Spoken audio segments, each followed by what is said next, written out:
Hello everyone and welcome back to another new video. আশা করি তোমরা সকলে খুব ভালো আছো আর সুস্থ আছো।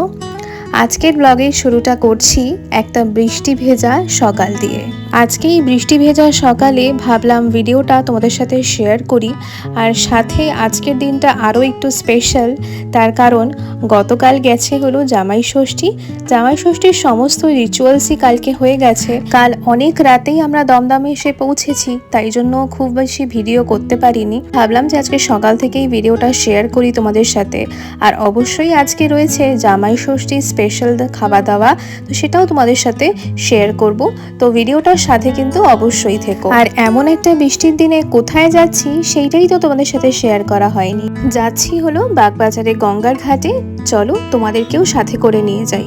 বেশ অনেকগুলো দিন হয়ে গেছে যাইনি আমি গঙ্গার ঘাটে।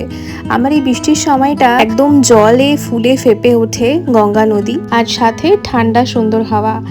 এই সমস্ত কিছুটাই আমার দেখতে দারুণ সুন্দর লাগে। আপাতত মুষলধারে বৃষ্টিটা থেমে গেছে, তবে ঝিরিঝিরি একটা বৃষ্টি কিন্তু পড়েই চলেছে। আর পৌঁছে গেছি আমরা গঙ্গার ঘাটে। এবারে দেখছি গাড়িটাকে পার্কিং করার কি ব্যবস্থা করা যায়। আর আশপাশটা দেখতে পাচ্ছি গঙ্গার ঘাটে কিন্তু সংস্কারের কাজ শুরু হয়ে গেছে। নতুন সরকার আসার পরে আমাদের গঙ্গার ঘাটকে সৌন্দর্যায়ন করার কিন্তু চেষ্টা প্রতিনিয়তই চলছে। আর আজকে কিন্তু যোগা ডেও রয়েছে, তো তার জন্য সকাল থেকেই কিন্তু বিভিন্ন রকমের প্রোগ্রাম প্রতিনিয়ত কলকাতার প্রত্যেকটা আনাচে কানাচে হয়ে চলেছে। এখানে ঘাটের অবস্থাটা যেহেতু এখন কনস্ট্রাকশনের কাজ চলছে, একটুখানি খারাপ। চারিদিকে বালি ইটের বস্তা ভর্তি রয়েছে। তবে আশা রাখছি যে নেক্সট বার যখন আসবো গঙ্গার ঘাটের অবস্থা আমরা আরো বেটার নিশ্চয়ই দেখতে পাবো। চলো এবার তোমাদেরকেও গঙ্গা দর্শন করিয়ে দিই। প্রচুর মানুষ এখন ঘাটে স্নান করছে। এখন রয়েছে হলো জোয়ার, আর নদীটা বৃষ্টির জলে একদম ফুলে ফেপে উঠেছে। ভাবছি একটু নিচের দিকে নেবে কিছুটা জল নিয়ে আসবো, ঠাকুরের কাজেও তো লাগে না। এই জন্য ভাবছি কিছুটা জল আজকে নিয়েই যাব। তাই দেখো ওই দূরে অমিত আর রিবু মিলে নেবেছে, জলে যাচ্ছে ওরা একটুখানি জল নেওয়ার জন্য। আর দেখলাম এখানে পাশ থেকে খুব সুন্দর একটা, হয়তো এটা মাছ ধরার নৌকো বয়ে যাচ্ছে।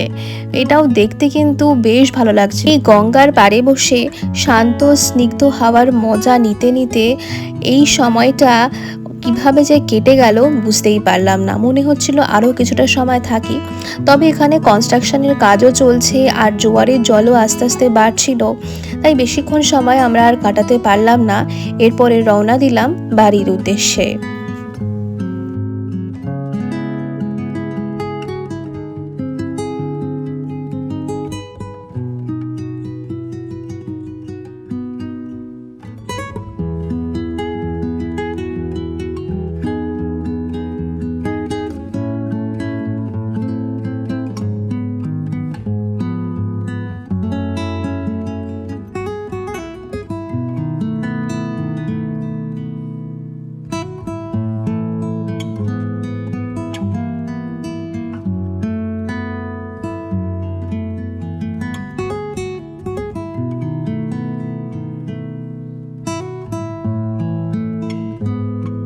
কখন যে এতটা সময় পেরিয়ে গেল বুঝতেই পারলাম না।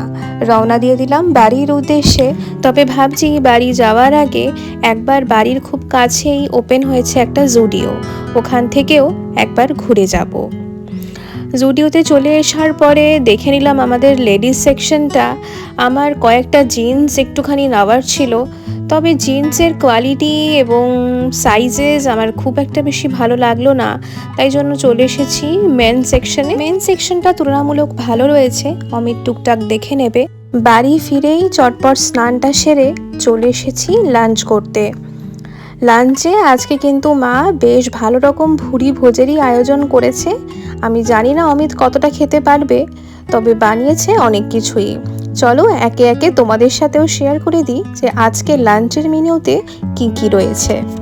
প্রথমেই রয়েছে সাদা ভাত, তার সাথে মাছ ভাজা 2 রকমের, এছাড়াও রয়েছে পোলাও আর সাথে বেগুনি। এরপরে মা একে একে আরও ডিশেস অ্যাড করছে। প্রথমে তো আমি ভেবেছিলাম এতটুকুই রয়েছে, তারপর দেখছি না, এখানেই শেষ নয়, আরও অনেক কিছুই রয়েছে, একে একে সবটাই বার হচ্ছে। রয়েছে এখানে একটা মাছের কালিয়া, এছাড়াও মাছের মাথা দিয়ে মুড়ি ঘন্ট, মাটন, আমার জন্য বানানো হয়েছিল চিকেন, তো অমিতকেও কিছুটা দেওয়া হয়েছে। এছাড়াও রয়েছে কাচকি মাছ, এটা অমিত খেতে এখন বেশ ভালোবাসে। এছাড়া রয়েছে গরম চা দিয়ে টক ডাল, আর চিংড়ি মাছের মালাইকারি রয়েছে। এছাড়া স্যালাড, দই মিষ্টি আর চাটনি তো রয়েছে।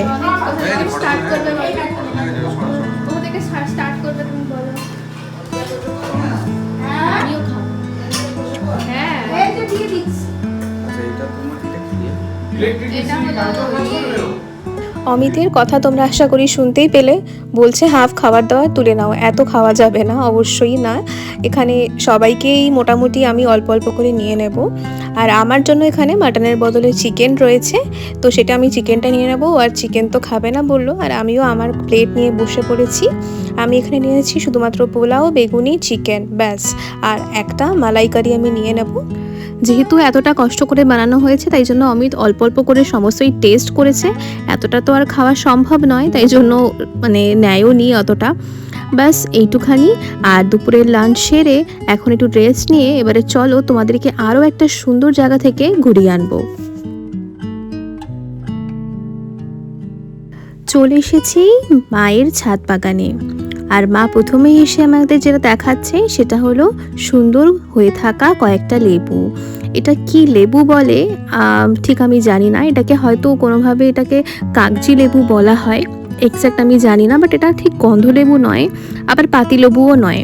এছাড়াও দেখো কত সুন্দর সুন্দর ফুল রয়েছে। এই নাক চাপা গাছটা কিন্তু আমার কাছেই রয়েছে, এটা মায়ের থেকেই নেওয়া। আর এইটা হলো খুব সুন্দর একটা গাছ, সেটা হলো মিষ্টি কামরাঙা গাছ।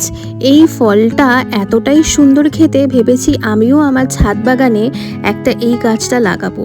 দেখা যাক, কখনো নার্সারিতে গেলে ভাবছি এটা একটা কিনেই আনবো। ফলগুলো দেখতেও দেখো যতটা সুন্দর, খেতেও কিন্তু দারুণ সুন্দর। প্রত্যেকবার মায়ের ছাদ বাগানে আসলেই আমার একটা না একটা গাছ প্রাপ্তি হয়। পরে বাড়িতে গিয়ে তোমাদের সাথে একবার শেয়ার করব যে কি গাছ আনলাম। ব্যাস, এই পরে রওনা দিলাম বাড়ির উদ্দেশ্যে। এটা হলো পরের দিন সকালের ক্লিপ, যেদিন বৃষ্টিটা একটু থেমে গেছে বটে, তবে মেঘলা আকাশ কিন্তু এখনো রয়েছে। ভিডিওটা কেমন লাগলো নিচে কমেন্টে অবশ্যই জানিও। অনেক দিন পরে ছোট্ট একটা ব্লগ তোমাদের সাথে শেয়ার করলাম, কেমন লাগলো ভিডিওটা তোমরা অবশ্যই জানিও। আর তোমাদের জামাই ষষ্ঠী কেমন কাটলো সেটাও কিন্তু কমেন্টে অবশ্যই জানিও। চলো টাটা, দেখা হচ্ছে আবার পরে একটা নতুন ভিডিওর সাথে। ততক্ষণের জন্য সাবস্ক্রাইব টু মাই চ্যানেল।